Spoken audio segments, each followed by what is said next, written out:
Welcome to today's finance series. On the 23rd of February 2024, the CBN issued a revised guideline for BDCs operations in Nigeria.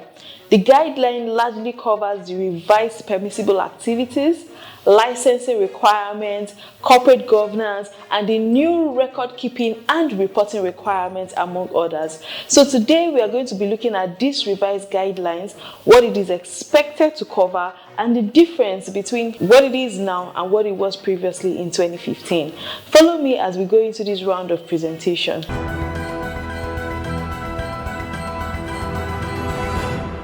The major highlights of the revised guidelines includes the following. The very first is the non-eligible promoters. What the CBN says is that banks, including non-interest and payment service banks, as well as government agencies, NGOs, telecommunications service providers, and charitable organizations are not allowed to own or have ownership stake in BDCs. The permissible activities of BDCs includes buying and selling of foreign currencies, open foreign currency accounts, and even Naira accounts with commercial banks or non-interest banks. They can also issue prepaid cards. They can serve as cash points for money transfer operations, etc.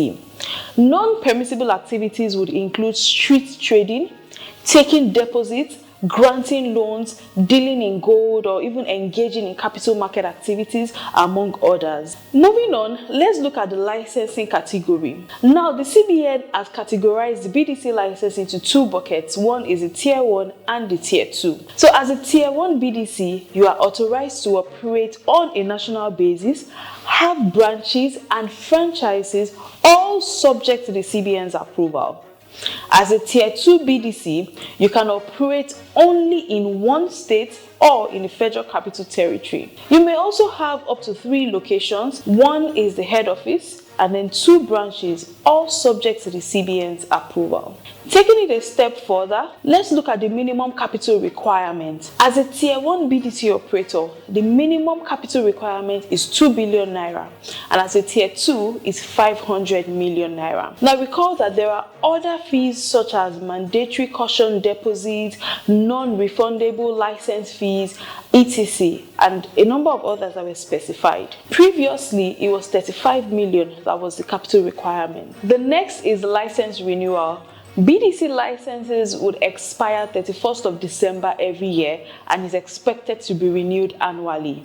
There is a renewal fee for this. Let's take it a step further and look at the licensing process. The CBN has stated a 2-stage license process. One is approval in principle and the next is the final license, each of which has specified document requirements. Taking it a step further, we're going to be looking at the sources of foreign currencies.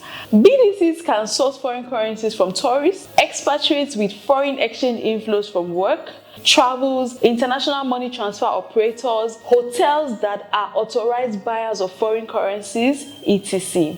Now, one key thing you must note is that large transactions above $10,000 requires declaration of source. Taking it a step further, let's look at the sale of foreign currencies. Now, BDCs can sell forex or foreign exchange currencies for travels, for medical bills, for school fees, etc. At least 75% of these sales must be via transfer and 25% cash.